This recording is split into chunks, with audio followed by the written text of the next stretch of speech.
ہمیں سراہنا چاہیے اور اس کو آگے بڑھنا چاہیے مزید، کیونکہ آپ اگر دیکھیں بہت سارے لوگ نہیں جانتے کہ امارات کے اندر جو ہے بھارتیوں کی جو تعداد ہے وہ تقریباً 26 لاکھ بھارتی وہاں پہ امارات کے اندر ہے، جبکہ ان کی ٹوٹل جو پاپولیشن ہے امارات کی وہ کوئی 90-96 لاکھ. اور اتنے عرصے میں جو امارات دور رہا ہے پاکستان سے، اس کے ہمیں جو اہداف ہیں وہ بھی سمجھ آ گئے ہیں کہ کس وجہ سے دور رہا ہے. ظاہری بات ہے وہاں بھارت کے بہت زیادہ انفلوئنس ہے اور ان کے تاجروں کا انفلوئنس ہے، بھارت کا پیسہ وہاں پہ پڑا ہے.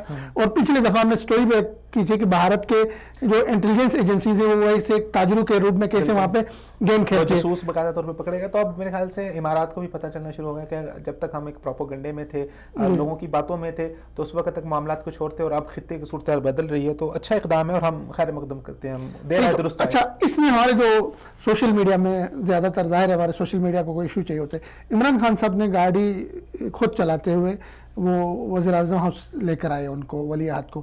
تو اس کو لوگ اس پہ کرٹیسائز کر رہے ہیں، اس پہ تنقید ہو رہی کہ جی وزیر اعظم کے شہ نشان نہیں ہے، جبکہ دوسری طرف یہ موقع بھی سامنے آ رہا ہے کہ جی مہمان کے استقبال میں آپ جس حد تک تواضع کر سکتے ہیں، جس حد تک اپنے آپ کو بچھا سکتے ہیں، اس میں کوئی آر کی بات نہیں، اس میں کوئی عزت پہ حرف آنے والی بات نہیں. وہ ہمارے مہمان تھے اور مہمان کو کھلے دل سے آپ نے استقبال کیا. یہ وزیر اعظم کے منصب کے خلاف کوئی بات تو نہیں تھی. آپ کینیڈا کے اس کی بات کریں جو ان کے جو دنیا میں بہت مشہور ہے، ٹھیک ہے، وزیر اعظم وہ جو آتے ہیں، مہمان آتے ہیں، ان کے ساتھ بیٹھ کے کہیں پہ بھی ڈنر کر لیتے ہیں، کسی پبلک مقام پہ بیٹھ جاتے ہیں. دیکھیں سوشل میڈیا کے اوپر فردوس صاحب آپ نے جیسے ذکر کیا کہ سوشل میڈیا کو ہمیشہ کوئی نہ کوئی موضوع چاہیے ہوتا ہے.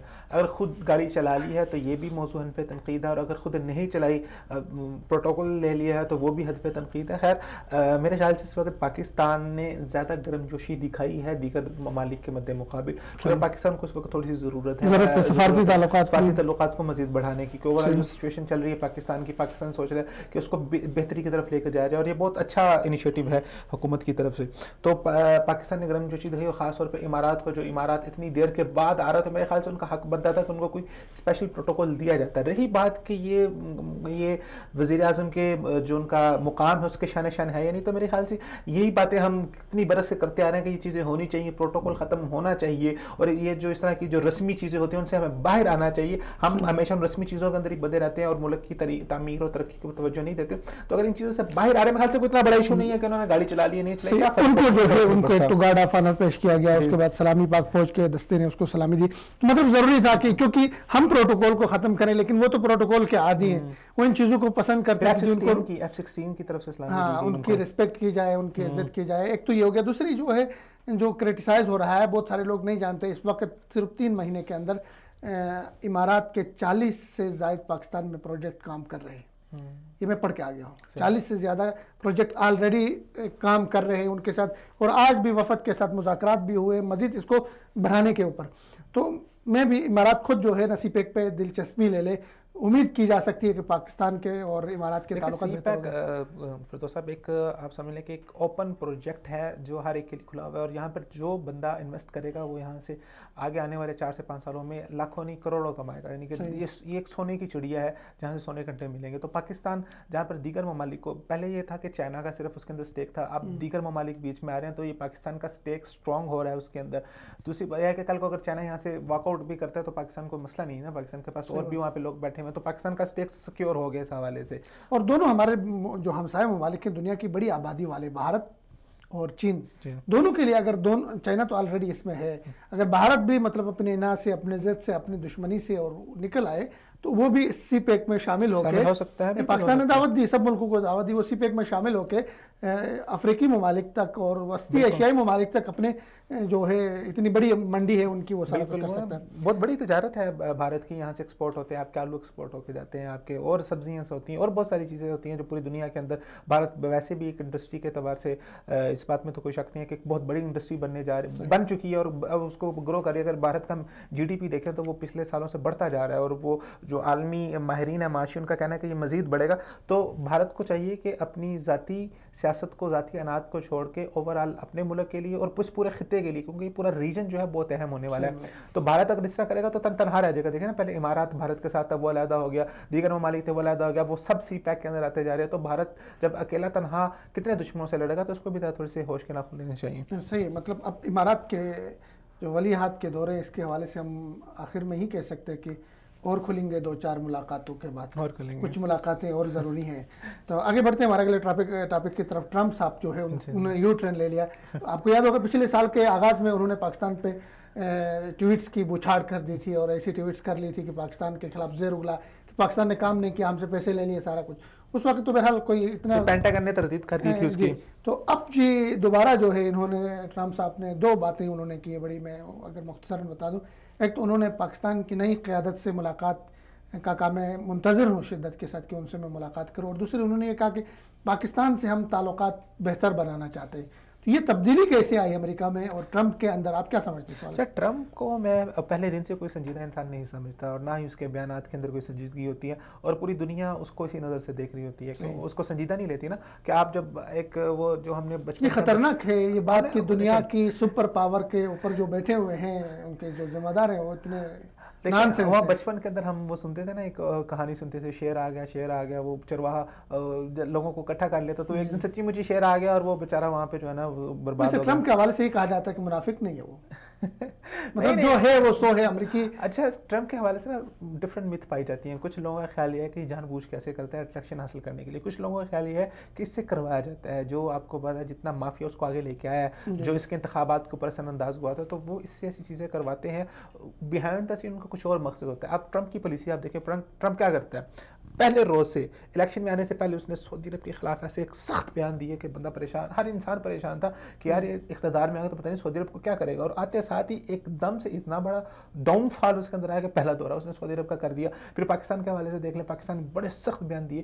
تو اس کی کوشش یہ ہوتی ہے کہ حالات کے حوالے سے اس نے کچھ مفادات حاصل کرنے ہوتے ہیں یا پریشرائز کرنا ہوتا ہے. اب وہ پاکستان کو اس وقت پریشرائز کرنا چاہ رہا تھا. اس دیکھ رہا تھا کہ اگر پاکستان اس وقت پریشر میں آ جاتا تو آگے جو اسٹریٹجیکل معاملہ چل رہے تھے ان کے اندر پاکستان کو بہت مشکلات ہو سکتی تھیں. لیکن پاکستان کی وزارت خارجہ نے اچھا ایک سٹینڈ لیا، اور میرے خیال سے عمران خان صاحب کو انہوں نے، ظاہری بات ہے عمران خان صاحب اپنا جو ٹویٹر ہینڈل خود تو نہیں چلا رہے، وہ ظاہری بات ہے وزارت خارجہ کی طرف سے جو بھی بیان آتے ہیں وہ اس کے اوپر ان کو مشاورت میں لیا جاتا ہے، لیکن وہ خود اپنا ہینڈل جو اس طرح سے نہیں چلاتے جس طرح کہ ہم عام طور پہ سمجھتے ہیں کہ میں چلا رہا ہوں یا آپ چلا رہے ہوتے ہیں. ایک ذمہ داری کا مظاہرہ کرنا، آپ ایک ملک کے ذمہ دار ہیں. وزارت یہ پالیسی سمجھ لیں کہ ایک ملک کی پالیسی سمجھی جائے گی نا، جو عمران خان صاحب کے ٹویٹر کے بیان سے جائے گا، تو اس کے اوپر وزارت خارجہ کا اس کا ڈیموکریٹک اور اس کا جو اسٹریٹجیکل جائزہ لینا بہت ضروری ہے. تو وزارت خارجہ کی طرف سے جو ہے وہ اچھے بیانات سامنے آئے، جو منہ توڑ جواب دیا گیا. پھر اس میں یہ کہ ٹرمپ کے جو ہے نا اس بیان کو ہم اگر افغانستان کی جو تازہ ترین صورتحال ہے، وہاں جو طالبان اور امریکہ مذاکرات ہو رہے ہیں، وہاں پاکستان کی ضرورت ماسکو سے لے کر آپ دیکھ لیں ابوظبی تک، اور ابوظبی سے لے کر ابھی سعودی عرب تک، ہر مذاکرات میں پاکستان کلیدی اور بھرپور کردار کے ساتھ موجود ہے. اور شاید امریکہ یہ سمجھ رہا ہے، دنیا بھی سمجھتی ہے کہ افغانستان سے ان کے جان چھڑانے کے لیے پاکستان کی ضرورت ہے. پاکستان کا خطہ اہم ہے پورے ریجن کے اندر. اگر ہم بات کرتے ہیں تو ہر ملک کو کوئی نہ کوئی گارنٹی چاہیے جس کی گارنٹی کی وجہ سے وہ آگے نکل سکتا ہے. تو ظاہر بات پاکستان اس وقت اس پورے خطے کے اندر ایک بہت اچھا گارنٹی والا ملک ثابت ہو سکتا ہے، کیونکہ ہر ملک کے جو آپ سمجھ لیں کہ مفادات ہیں وہ پاکستان کے ساتھ جڑے ہوئے ہیں، چاہے وہ چائنا ہے چاہے افغانستان ہے. تو ٹوٹل ساری چیزیں پاکستان کے ساتھ جڑی ہوئی ہیں. تو اس لیے اگر پاکستان کسی بات کی گارنٹی دے دے گا تو وہ میرے خیال سے ان کے لیے زیادہ اہم ہے. اور اس وقت جو افغان طالبان اور پاکستان کے جو آپس میں تعلقات ہیں وہ امریکہ سمجھتا ہے کہ زیادہ مضبوط ہے، اور اگر پاکستان ان کو کوئی بات کہے گا تو وہ یہ سمجھتے ہیں کہ وہ ماننے کے لیے تیار ہو جائیں گے. تو اس افغان مذاکرات کے اندر پاکستان کا کردار اس لیے بہت اہم ہے. اچھا، ٹرمپ کے ان بیانات کے حوالے سے، ویسے ان کے حوالے سے تو یہ کہا جاتا ہے کہ ان کے بیانات کا کوئی اعتبار نہیں ہے، کوئی بھروسہ نہیں کہ کب کیا کہے اور واپس اپنے بیانات سے دوبارہ وہ کرے، یو ٹرن لے لے. لیکن امید کی جا سکتی ہے کہ پاک امریکہ تعلقات میں جو برف جمی تھی وہ کسی نہ کسی حد تک پگھل چکی ہے.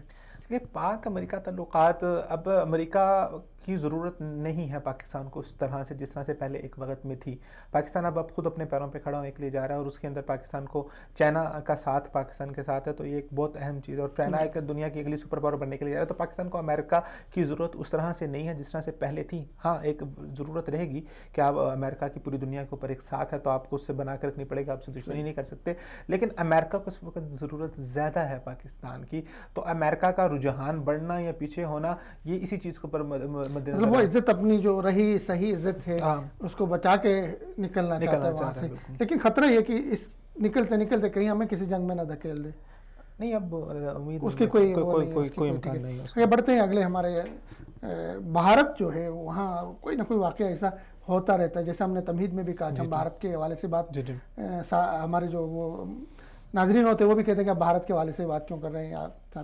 تو بھارت میں ایک افسوسناک واقعی ہوا کہ وہاں ایک شخص نے, بہار ان کا ایک علاقہ ہے, صوبہ ہے, وہاں پہ ایک مسلمان, کابل خان ان کا نام تھا, انہوں نے ان کو جو ہے ہجوم نے آ کے ان کو قتل کیا کہ انہوں نے گائیں چوری کی ہیں. اور اس سے پہلے آپ کو یاد ہوگا ایک ہفتہ پہلے نصیر شاہ نے وہاں پہ بیان دیا تھا, جو معروف فلمی اداکار ہیں, کہ یہ بھارت میں ایک انسان محفوظ نہیں ہے لیکن گائیں انسان سے زیادہ محفوظ ہے. انسان کے مقابلے میں گائیں کی زیادہ عزت ہے, ان کی زیادہ حفاظت کی جاتی ہے. تو یہ کیا بھارت میں یہ کیا ہو رہا ہے, ہمارے ہمسائے میں کیا ہو رہا ہے؟ تو سب بھارت پہ تو ہم بارہا بات کر کر کے جیسے کہتے ہیں کہ ہم تھک چکے ہیں, اور بار بار ہم انہی چیزوں کی طرف جاتے ہیں کہ بھارت جو ہے اپنے آپ کو سیکولر کہتا ہے, اور پھر اس طرح کی چیزیں وہاں پر آنا. تو دیکھیں سچویشن یہ ہے کہ بھارت کے سیاستدانوں کو سوچنا ہوگا کہ انہوں نے کیسی قوم بنائی ہے. پاکستان کو بنے 70 سال کا عرصہ ہوگا, اور ان کے سارے الیکشنز اور یہ ساری چیزیں اسی کے اوپر ہو رہی ہیں. بالکل ساری بات ہے, مسلم دشمنی پہ, پاکستان دشمنی پہ, ایسے بیانات پہ, کھوکھلے بیانات. تو یہ قوم جو آپ نے ڈیولپ کی ہے, آپ اس کو کس طرف لے کے جا رہے ہیں؟ کل کو یہی قوم, آپ یہ نہ سمجھے کہ اگر آپ ان کے اندر جو نفرت کا بیج یہ بو رہے ہیں, آپ کل کو اس سے آپ کو نقصان نہیں ہوگا, کل کو اس سے آپ کے فیڈریشن کو نقصان ہوگا. بھارت میں اتنی بڑی تعداد میں مسلمان رہ رہے ہیں, عیسائی رہ رہے ہیں. انڈیا کو اس وقت نا دو طرف سے محاذ کا سامنا ہے. ایک تو بیرونی محاذ ہے, تو ظاہری بات ہے جب بیرونی حالات سازگار تھے انڈیا کے لیے تو انڈیا بہت اچھی طریقے سے جا رہا تھا. اب سچویشن بدلتی جا رہی ہے, اب کسی نہ کسی جگہ کے اوپر بھارت کو انڈیا کو تسلیم کرنا پڑتا ہے, اور وہ چاہتا بھی ہوگا کہ وزارت اس کے اوپر خارجہ پالیسی کے اوپر تسلیم کرے. لیکن سچویشن یہ بن چکی ہے کہ بھارتی سیاستدانوں نے جو پچھلے 60-70 سالوں کے اندر جنہوں نے نفرت کا بیج بویا ہے, وہ چاہ کر بھی پاکستان کو تسلیم نہیں کر سکتے. اور وہ تسلیم نہ کرنا ان کے لیے کتنا زیادہ ہارمفل ہو سکتا ہے, ان کے لیے کتنا زیادہ نقصان دہ ہو سکتا ہے. اس میں بات ہے, بھارت نے اپنا ایک جو امیج بنایا تھا پوری دنیا میں بالی ووڈ فلموں کے ذریعے کہ جی بھارت اتنا مہان دیش ہے, اس غبارے سے ہوا نکل رہی ہے. بالکل دیکھو ایسے کیسز سامنے آ رہے ہیں پوری دنیا میں. پہلے امریکہ میں کیس ایسے سامنے آیا کہ ان کے یہاں کے کسی سفارتکار نے کسی خاتون کو چھیڑا وہاں پہ. اس کے بعد ان کے جہاز میں جو ہے ریپ کے ایک واقعہ پیش آیا, جہاز میں جاتے ہوئے وہاں پہ کسی خاتون کو چھیڑا, تو وہاں ریپ کے واقعات اس طرح کے. تو بھارت مطلب اب جیسے جیسے میڈیا مضبوط ہو رہا ہے باہر کا, تو بھارت کے اندر کا جو گند ہے وہ نکل رہا ہے. یہ واقعات ان سب کا جو آپ سمجھ لیں کہ کریڈٹ کیا کہنا ہے اس کو, سب کی جو وجہ ہے وہ یہ جاتی ہے کہ جو نفرت بھارت اپنے لوگوں کے اندر جو نفرت کا بیج بو رہا ہے. جب آپ نفرت کا بیج بوتے ہیں تو اس کا آپ کیا سمجھتے ہیں کہ اس کا ریئیکشن صرف مذہبی حد تک ہی ہوگا, یا جو رخ آپ دے رہے ہیں یہ ایک نفرت اور تعصب, یہ ایک یہ آپ سمجھ لیں کہ یہ ایک انسان کی طبیعت ہوتی ہے. پھر اس کا عمل اور اس کا مظہر آپ کو انسان کے ہر ایک عمل میں آتا ہے. یہ ریپ اور یہ ساری چیزیں یہ اسی بیج کا نتیجہ ہے جو نفرت کا بھارت اپنے لوگوں کے اندر بو رہا ہے. دیکھ لیں وہ سشما سوراج, وہ ہو سکتا ہے کہ وہ آنا چاہتی ہو کرتارپور بارڈر کا جب افتتاح ہوا تھا, لیکن وہ چاہ کر بھی نہیں آ سکی کیونکہ الیکشن کیمپین چل رہی تھی. تو وہ جو نفرت کا بیج بویا, اب وقت آ رہا ہے کہ یہ دنیا دیکھیں عجیب سی بات ہے کہ آپ وہاں پہ ان سے بات نہیں کر سکتے مذاکرات, اور ہم انتظار کر رہے ہیں کہ بھارت میں الیکشن ہوں گے تو تب ہم مذاکرات کریں گے. کیوں؟ چونکہ وہ قوم جو ہے ان کی جو ہے اس کی مینٹلٹی ایسی ہے, ان کا ذہن ایسا ہے, ان کی سوچ ایسی ہے کہ پاکستان سے بات نہیں ہو سکتی ہے. بس یہ ایک المیہ ہے بھارت کا, بھارت کو اس کے اوپر کام کرنے کی ضرورت ہے. اس کو چاہیے کہ اب وہ ہمارے اگر ہم پاکستان اور انڈیا کی بات دیکھیں تو پورے پچھلے تاریخ کے اندر میں یہ نظر آیا کہ یہاں کی سیاسی جماعتوں نے اپنے سیاسی مفادات کے لیے دونوں ملکوں کا بہت زیادہ نقصان کیا ہے. اور اپنے جب آپ انٹرنلی سوچ رہے ہوتے ہیں, جب اپنی ذات کو آگے رکھتے ہیں, تو آپ وسیع تر مفاد کے اندر بہت ساری چیزوں کو لوز کر جاتے ہیں. اور یہی پاکستان کے ساتھ ہوا, یہ انڈیا کے ساتھ ہوا ہے. پاکستان اپنی بہتری کی طرف جا رہا ہے, انڈیا کو بھی اپنی بہتری کی طرف آنا ہوگا. صحیح. اگر اس کے طرف بڑھتے ہیں, ہمارا اگلا موضوع آج کا, چینی صدر چائنا جو ہے کافی سالوں سے جو ہے نا بالکل اپنے آپ کو بچا کے صرف اپنی معیشت پہ فوکس کیا ہوا تھا, کہیں تعارض ٹکراؤ کی کیفیت نہیں تھی. لیکن اچانک ان کے جو صدر صاحب ہیں انہوں نے ایک بیان دیا, اور وہ اپنے فوجیوں سے خطاب کرتے ہوئے انہوں نے کہا کہ چائنا کو بہت زیادہ خطرات کا سامنا ہے, اس لیے کسی بھی جنگ کے لیے تیار رہنا ہوگا چائنا کو. اور ساتھ میں پینٹاگون نے وہاں سے آگے سے کومنٹ یہ کر لیا کہ جی چائنا جو ہے ایسے وہاں پہ مشقیں کر رہا ہے, ایسے تجربات کر رہا ہے جس کے ذریعے سے وہ ہمارے مفادات کو نقصان پہنچا سکتا ہے. تو کیا اچانک چائنا کو جو ہے دیکھیں چائنا کی اگر آپ سچویشن، اگر آپ ان کی اسٹریٹجی کو دیکھیں تو اس حوالے سے مجھے نہیں لگتا کہ یہ کوئی بات کوئی سمجھ لیں کہ کوئی غیر معقول بات ہے. چائنا نے اپنی اسٹریٹجی بنائی تھی. چائنا کا طریقہ کار مختلف ہے، امریکہ کا طریقہ کار مختلف ہے، لیکن ہدف دونوں کا ایک ہی ہے. چائنا نے اکانومیکل وار کے ذریعے اس نے اکانومی کو انٹروڈیوس کیا، اور اکانومی کے ذریعے سے اس نے پوری دنیا کے اوپر قبضہ کیا، اور وہ it will be the super power, next super power. امریکہ کا کیا تھا؟ امریکہ اپنے مرینز اتارتا تھا، امریکہ اپنے فوجی لے کے آتا تھا، اپنے ہوائی اڈے قائم کرتا تھا، وہاں پر جنگ لڑتا تھا اور ملکوں کو قبضہ کر کے، اور at the end of the day اس نے اپنے آپ کو ایک سپر پاور بنا لیا. اب امریکہ کی چائنا کی جو اکانومی ہے، جو اس کا ون بیلٹ کا منصوبہ ہے، وہ اتنا اسٹرانگ ہو چکا ہے کہ بہت سارے ملک اس وقت چائنا کے ذریعے اثر آ چکے ہیں. اب وہ اکانومیکل صورتحال ایسی بن چکی ہے کہ وہ چاہتے ہوئے بھی، اگر امریکہ ان کو دھمکی بھی لگائے اور امریکہ ان کو جو بھی کہے، اس کے باوجود بھی وہ چاہتے ہوئے بھی امریکہ کے ذریعے اثر سے نہیں نکل سکتے. اس کے بعد پھر امریکہ خود چائنا کے کتنے بلین ڈالرز کا مقروض ہے. تو چائنا نے اپنے آپ کو جو اکانومی کے لحاظ سے اتنا اسٹرانگ کر لیا ہے کہ اب وہ پوری دنیا کو یہ بتا رہا ہے کہ ہم اب چاہے امریکہ ہو، چاہے دنیا کا کوئی ملک ہو، ہم اب کسی سے نہیں ڈرتے، اور ہم کسی طرح سے بھی جنگی لحاظ سے چائنا کو قطعاً یہ نہ سمجھا جائے کہ چائنا صرف اکانومی کے لحاظ سے، چائنا جنگی لحاظ سے بھی بہت زیادہ اسٹرانگ ہے. اور اب انہوں نے اور ہے بھی، انہوں نے اب دیکھیں اس سے کچھ دن پہلے انہوں نے ایک جو ہے غیر جوہری بم کا جو ہے انہوں نے کامیاب تجربہ کیا، مطلب بمز جس کو کہا جاتا ہے. کانفلکٹ بنیادی طور پہ تب ہوا کہ جب یہ امریکہ کا جو جہاز تھا ایک، وہ جو جس کے اندر وہ بھی جنگی طیارے بھی شامل ہوتے ہیں، وہ خلیجی پانیوں کے اندر داخل ہونا چاہ رہا تھا، اور اس کی وجہ سے ایران کو بھی تشویش بہت زیادہ. ایران کے بھی کچھ بیان آتا ہے، ایران کا جو بحری چیف ہے انہوں نے بیان دیا کہ اگر امریکہ داخل ہوا خلیجی پانیوں کے اندر تو ہم ڈائریکٹ اس کے اوپر جو ہے نا وہ کارروائی کریں گے. تو اب پوری دنیا کو پتہ چل رہا ہے کہ امریکہ جو ہے وہ اپنی جو اس کا مقام تھا وہ کھو بیٹھا، اور امریکہ اپنی کھوکھلی ساکھ کو قائم رکھنے کے لیے ایسی حرکتیں کر رہا ہے. تو امریکہ اب کچھ نہیں کر سکتا جتنا، اور ساتھ میں مطلب امریکہ کے اس خطے سے انخلا کو بھی اس میں جوڑ کے ہم دے سکتے ہیں.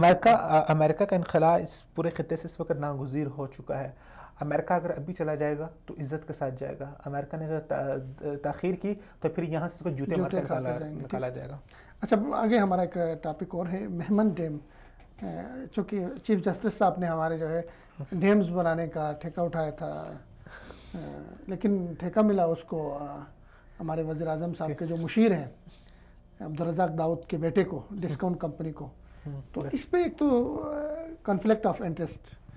پہلے ہمارے عمران خان صاحب وزیر اعظم صاحب کہتے تھے جی ایسے لوگوں کو آپ ٹھیکے نہ دے دیں جس سے اقربا پروری ہو سکتی ہے، جس سے کسی اور کا حق غصب ہو سکتا ہے، جس سے یہ لگ سکتا ہے کہ جی یہاں پہ آپ نے جو آپ کے رولز تھے، آپ کے اصول تھے، ان کو توڑا، اقربا پروری کی، اپنوں کو نوازا. تو عمران خان صاحب کے اوپر یہ حرف آ رہا ہے مہمند ڈیم کو لے کر. مہمند ڈیم بن رہا ہے سوات کے پانیوں کے اوپر. بہت ضروری ہے، ڈیمز بننے چاہیے پاکستان میں، جس طرح کے مستقبل کی پاکستان کی وہ ہے. زمین ہماری بنجر ہو رہے، کھیت کھلیان ہمارے ویران ہو رہے، ڈیم تو بننے چاہیے. لیکن یہاں پہ عمران خان صاحب کے مشیر کے بیٹے کو، اس کمپنی کو ملا ٹھیکہ. اس پہ اعتراض ہو رہا، اپوزیشن اعتراض کر رہی ہے. لیکن دوسری طرف یہ بھی دیکھنا ہوگا کہ یہ جو کمپنی ہے ڈسکاؤنٹ، یہ بیرونی دنیا میں سعودی عربیہ، ان ممالک میں، یا عرب امارات، ان ممالک میں بڑی فیمس کمپنی ہے. ان کا ایک کریڈیبلٹی ہے، ان کا ایک مقام ہے، ان کے جو اچھا نام ہے کمپنی کا. تو یہ بھی دیکھنا ہوگا کہ کیا صرف باپ کے کسی عہدے میں ہونے سے اس کا بیٹا جو سی ہو اس کو کمپنی کا ٹھیکہ ملنا چاہیے نہیں ملنا چاہیے، اس کے پروسیس کو صحیح طرح سے فالو کیا گیا نہیں. سچویشن یہ ہے کہ دیکھیں میرٹ جو ہوتا ہے، میرٹ کے اندر دونوں طرف کو آپ کو دیکھنا ہوتا ہے. کہیں آپ کسی ایسے بندے کو نہ چیز سونپ دیں جو اس کا اہل نہیں ہے، تو آپ اس کو اگر سونپیں گے، اگر وہ آپ کے قریب ہے تو ہم اس کو اقربا پروری کے اندر لکھیں گے. لیکن اگر آپ نے ایک فری اینڈ اوپن آپ نے وہاں پر پلینگ فیلڈ دی لوگوں کو، اور دیکھیں حکومتی جو پروجیکٹ ہوتے ہیں ان کا معاملہ مختلف ہوتا ہے.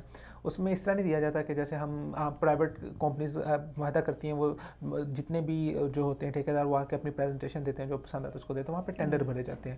ٹینڈر کے اندر بہت ساری چیزیں ہوتی ہیں. اس میں کمپنی کا جو ان کی کریڈیبلٹی ہے، جو ان کے کام ہے، ان کی ساکھ ہے، ہر چیز کو دیکھا جاتا ہے. پھر آفٹر دیٹ ٹینڈرز کے بعد جو ہے وہ عہدہ جو پروجیکٹ ہے جو ٹینڈر بیٹ کرتا ہے اس کو ملتا ہے.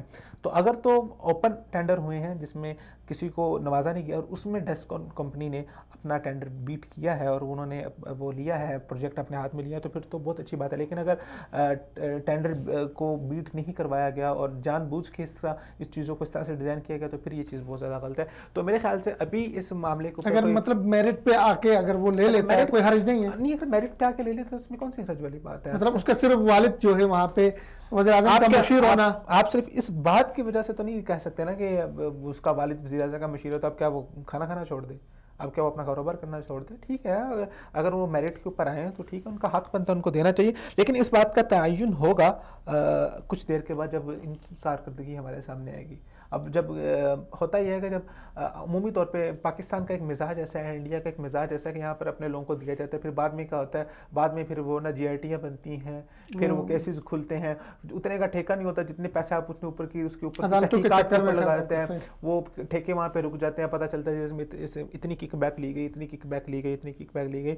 تو گریز کرنا چاہیے تھا, لیکن اگر ہمارے پاس کوئی ایسے حکومت ایسے جان بوجھ کے اب دیکھیں کتنے ایسے ایشوز ہو گئے, مطلب حکومت ایسی غلطیاں کرتی کیوں ہیں, یا ہوتی ہیں ان سے یا کرتی ہیں, جس سے مطلب عوامی سطح پر حکومت کے جو ساکھ ہے وہ متاثر ہو رہی ہے, حکومت کے حوالے سے جو لوگوں کی امیدیں ہیں ان پہ پانی پھر جاتا ہے. اس میں ایک سچویشن یہ ہے کہ ڈیم بنانا کوئی آسان کام نہیں ہے, اور کسی چھوٹی موٹی کمپنی کا کام بھی نہیں ہے نا کہ آپ ایسے کسی کو اٹھا کے آپ پروجیکٹ دیں اور بعد میں وہ اربوں روپیہ آپ نے لگایا تو وہ ضائع چلے جائے, ڈوبو دیا جائے. تو اس میں بہت ساری چیزیں دیکھنی پڑتی. اگر تو حکومت کے پاس کوئی اور آپشن نہیں تھا تو پھر تو مجبوری تھی اور حکومت کو وضاحت کرنی چاہیے تھی اس کی. لیکن حکومت کا جو آگے سے رویہ ہے وہ مجھے بہت عجیب قسم کا لگ رہا ہے. آج ہی فیصل واڑا جو ہے, جو ابھی ذخائر کے وزیر نے کہا کہ جی ہم نہیں بدلیں گے, ہم ٹھیکہ اسی طرح رہے گا, وہ اس طرح آپ آ کے لہجہ ان کا لہجہ آپ کا درست نہیں ہے. اگر آپ کے پاس کوئی پاور آئی ہے تو آپ پاور آنے کے بعد جسے کہتے ہیں کہ جو ایک باظرف انسان ہوتا ہے, جب اس کے پاس طاقت آتی ہے تو وہ مزید جھک جاتا ہے. تو آپ اپنے اعلیٰ ظرف کا مظاہرہ کرتے ہوئے ذرا جھک کے لوگوں سے بات کریں. فیصل واڑا صاحب نے اس دن جو ہے پریس کانفرنس کے اندر جو انہوں نے تماشا کیا تھا وہ بھی سب دنیا نے دیکھا. ایک اچھے بھلے سینئر صحافی کو اس نے سوال کیا. دیکھیے صحافیوں کا کام ہے, صحافی سخت سوال کریں گے آپ سے. جب آپ حکومت کی چیئر پہ بیٹھے ہیں, یہ چیئر صحافی بھی کچھ عجیب سے بھی سوالات کرتے ہیں. اب کسی نے ان کو اپنا کیا نام دیتے ہیں عباسی صاحب سے سوال کیا, ہمارے جو پرانے وزیر اعظم رہے تھے, کہ جی آپ نے چوریاں کرنا چھوڑ دی, توبہ کر لی چوریاں کرنے سے. تو اب ایسی سوالات بھی کرتے ہیں جو کسی حد تک نامعقول بھی ہیں, اس کو کسی اور آپ طریقے سے کر سکتے تھے. لیکن یہ جو حکومت کی کرسی ہے نا, وزارت کی کرسی ہے, یہ بہت ظالم ہے. آپ کو نا وہ تیر کھانے پڑتے ہیں, آپ کو نشتر بھی سہنے پڑتے ہیں, الفاظ کے جو نشتر ہیں وہ آپ کو چبھتے ہیں تو برداشت کرنا پڑتا ہے. صحیح. امید یہ کر سکتے ہیں کہ حکومت جو ہے اس طرح کے بلینڈرز آگے نہیں کرے گی, اچھے فیصلے کرے گی, عوامی مقبولیت کے فیصلے کرے گی. اگلے ہمارا ٹاپک ہے افغان امن عمل کو سپوتاز کرنے کے لیے بھارتی سرگرمیاں. بھارت روز اول سے اس طرح کرتا رہا ہے, اور اس طرح کے چونکہ ابھی جو بھارت کو وہاں پہ اس افغان امن عمل میں بھارت کو خاص کردار نہیں ملا, لیکن اس میں ہم بات کر لیں گے. یہاں پہ لیتے ایک چھوٹی سی بریک, اس کے بعد بریک کے بعد آتے ہیں. ہمارے ساتھ رہیے.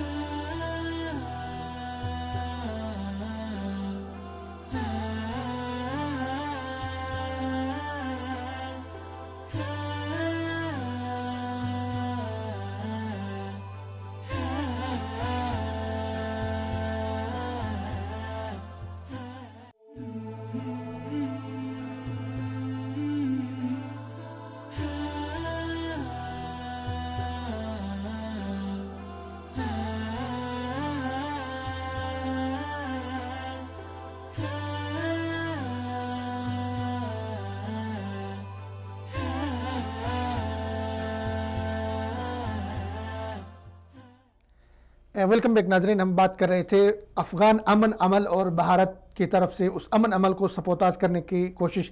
سٹوری ہمارے پاس یہ ہے کہ بھارت جو افغان امن عمل کے حوالے سے سازشیں کر رہا ہے, ان کے ہاں ایک کردار ہے جس کو بہت وہاں پہ نام ہے اس کا, اجیت دوال. اجیت دوال نے ملاقات کی ہے افغان سلامتی امور کے جو ماہر ہیں, جو ذمہ دار ہیں, محب اللہ سے. محب اللہ اور اجیت دوال بیٹھ کے انہوں نے یہ ڈسکس کیا کہ کس طرح افغان امن عمل کو سپوتاز کرے, کیونکہ عبید صاحب یہاں پہ یہ بتاتے چلوں کہ کابل حکومت اس وقت مذاکرات سے بالکل باہر ہے. طالبان نے ان سے معذرت کی, ان سے کہا کہ ہم آپ کے ساتھ کوئی مذاکرات براہ راست نہیں کریں گے, ہم بات کریں گے امریکہ کے ساتھ, ہم بات کریں گے چائنا کے ساتھ, ہم بات کریں گے روس کے ساتھ, جو بڑی بڑی طاقتیں ہیں ان کو کسی شمار میں انہوں نے نہیں لایا ہے.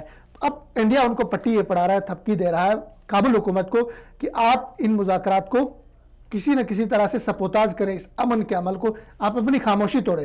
چونکہ افغان حکومت کی اتنی ہمت نہیں ہے یا اتنے ان کا اوقات نہیں یا اتنی ان کی وہ نہیں ہے زمینی وہ نہیں ہے کہ وہ امریکہ سے ہٹ کے کچھ کرے. ابھی تو امریکہ نے اس کو خاموش رکھا ہے. امریکہ نے بھرپور کوشش کی کہ افغان حکومت کو کابل حکومت کو مذاکرات میں شامل کرے, لیکن طالبان نے بیان دیا کہ ہمارے جتنے سٹیک ہولڈرز ہیں مذاکرات کے اندر وہ یہ سمجھیں کہ ہم افغان حکومت کو مذاکرات میں شامل نہیں رکھنا چاہتے ہیں, ہماری خواہش نہیں.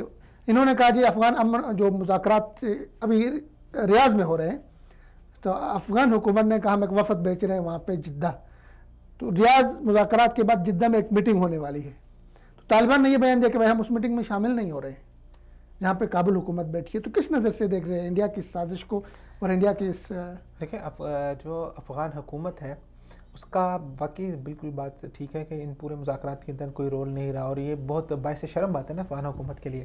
تو جب تک امریکہ تھا تو اس وقت تک امریکہ کے کندھے کے اوپر چڑھ کے افغان حکومت نے افغانستان کے اوپر جو بھی کام کرنا تھا خیر انہوں نے کیا, اور انہی کے کندھے کے اوپر چڑھ کے انڈیا نے پورے بھارت کے پورے افغانستان کے اندر جو اپنے معاملات کرنے تھے, پاکستان کے خلاف جو کارروائیاں کرنی تھی, جو بھی سچویشن تھی بہرحال انہوں نے وہاں پہ کی.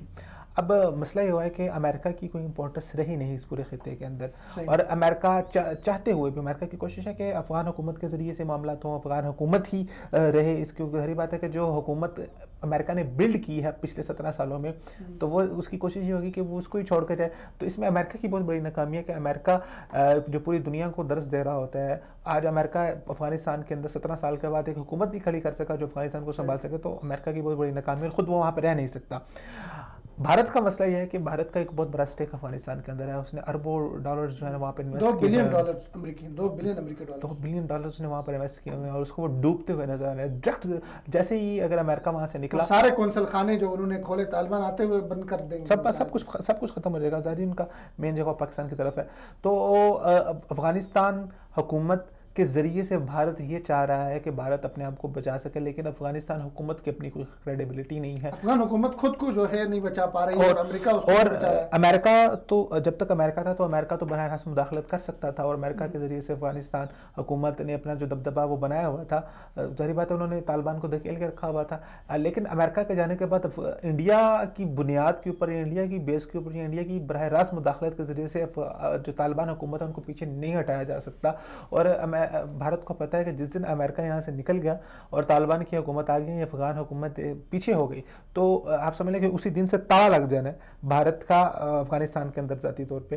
تو بھارت کی مداخلت ختم ہو جائے گی. جو بھارت کا $2 بلین ہے وہ اس کو ڈوبتا ہوا نظر آ رہا ہے. تو وہ کوشش کرے گا کہ امریکہ نے 2 باتیں کی تھی. ایک تو انہوں نے یہ بات کی تھی کہ افغان حکومت کو مذاکرات میں شامل کریں, طالبان نے اس سے انکار کیا. انہوں نے کہا ہم آپ سے بات کر رہے ہیں, تو ان کے آپ کے جو پپٹ جو ہے گورنمنٹ ہے اس سے بات کرنے کی ضرورت کیا ہے.